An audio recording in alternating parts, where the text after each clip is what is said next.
Netflix's first Korean medical series, The Trauma Code: Heroes on Call, has gained massive popularity worldwide, becoming the most watched non-English Netflix show ever. But the reality of trauma teams in South Korea was not much different from the drama, as the country's only training center for trauma surgeons was on the brink of shutting down due to a lack of funding.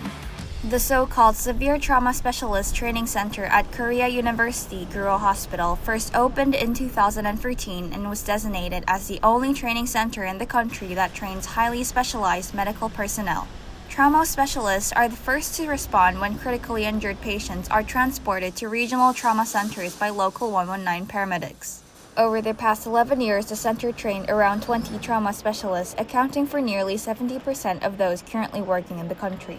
However, the center was on the brink of shutting down this month after the government announced that it could no longer provide its annual funding of 900 million won. As a solution, Seoul Mayor Oh Se-hoon announced a plan to provide 500 million won from the city's disaster fund to keep the center operational for the time being. Last week, Oh wrote on his Facebook, "In the drama, the severe trauma center that saves lives is always labeled as a top target for closure due to being the least profitable.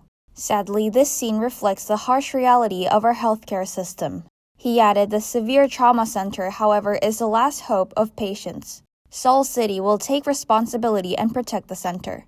Besides funding, the center faces another growing problem as not many doctors are applying to be trained as trauma specialists, which typically involve intense workload and liability claims in the case of medical accidents.